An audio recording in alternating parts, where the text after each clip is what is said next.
बहुत समय पहले की बात है। जब धरती पर पाप और अधर्म बढ़ने लगा था, तब देवता और ऋषि बहुत चिंतित हो गए। सभी देवता भगवान विष्णु और भगवान शिव के पास पहुंचे और बोले, प्रभु, पृथ्वी पर राक्षसों का अत्याचार बढ़ता जा रहा है। धर्म की रक्षा के लिए कुछ कीजिए।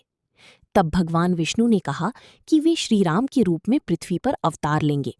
उसी समय भगवान शिव ने भी निश्चय किया कि वे अपने एक अंश को पृथ्वी पर भेजेंगे, जो भगवान राम का सबसे बड़ा भक्त और सहायक बनेगा। यही दिव्य अंश आगे चलकर श्री हनुमान जी कहलाया। स्वर्गलोक में अंजना नाम की एक सुंदर अप्सरा रहती थीं। एक दिन उनसे अनजाने में एक ऋषि का अपमान हो गया। क्रोधित होकर ऋषि ने उन्हें श्राप दिया कि वे पृथ्वी पर वानरी रूप में जन्म लेंगी। अंजना बहुत दुखी हुई और क्षमा मांगने लगी। तब ऋषि का क्रोध शांत हुआ और उन्होंने कहा, जब तुम्हें भगवान शिव के अंश से उत्पन्न पुत्र प्राप्त होगा, तभी तुम्हें इस श्राप से मुक्ति मिलेगी। इसके बाद अंजना पृथ्वी पर आ गईं। उन्होंने वानर राज केसरी से विवाह किया और पर्वतों तथा जंगलों में रहने लगीं। लेकिन उनके मन में हमेशा एक ही इच्छा रहती थी, भगवान शिव जैसा तेजस्वी और बलवान पुत्र प्राप्त करना। माता अंजना रोज भगवान शिव की कठिन तपस्या करती थीं। वे घंटों तक ध्यान लगाकर ओम नमः शिवाय का जाप करतीं। उनकी भक्ति देखकर पूरा जंगल पवित्र हो जाता था। वर्षों की तपस्या के बाद एक दिन भगवान शिव उनके सामने प्रकट हुए।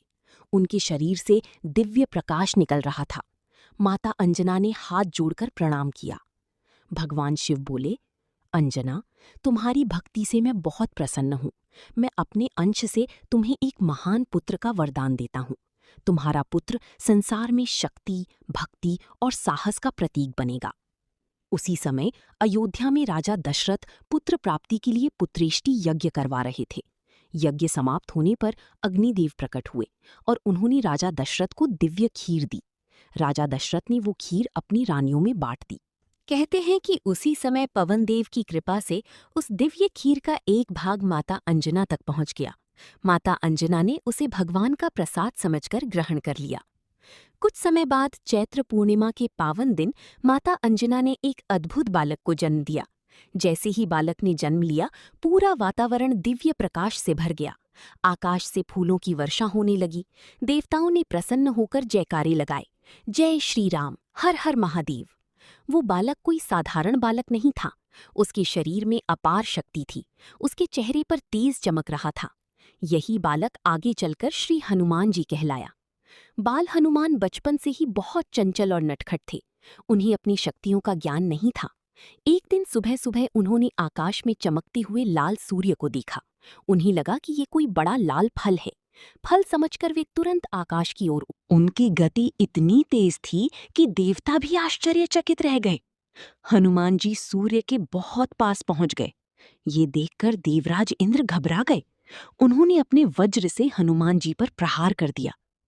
वज्र लगते ही बाल हनुमान नीचे पर्वत पर गिर पड़े। उनकी ठोड़ी पर चोट लगी। संस्कृत में ठोड़ी को हनु कहा जाता है, इसीलिए उनका नाम हनुमान पड़ा। अपने पुत्र को घायल देखकर पवनदेव बहुत क्रोधित हो गए। उन्होंने पूरी पृथ्वी की वायु रोक दी। धीरे धीरे सभी जीव जंतु परेशान होने लगे। देवताओं को अपनी गलती का एहसास हुआ। वे तुरंत पवनदेव के पास पहुंचे और बाल हनुमान को अनेक वरदान दिए। ब्रह्मा जी ने कहा, ये बालक कभी किसी अस्त्र शस्त्र से पराजित नहीं होगा। इंद्रदेव बोले, मेरे वज्र से भी इसे कभी हानि नहीं पहुंचेगी। अग्निदेव ने वरदान दिया कि अग्नि भी उनका कुछ नहीं बिगाड़ पाएगी। वरुण देव ने उन्हें जल से सुरक्षित रहने का आशीर्वाद दिया। सूर्यदेव ने उन्हें अपना शिष्य बनाकर समस्त ज्ञान देने का वचन दिया। इन सभी वरदानों के कारण हनुमान जी अतुलित बल और बुद्धि की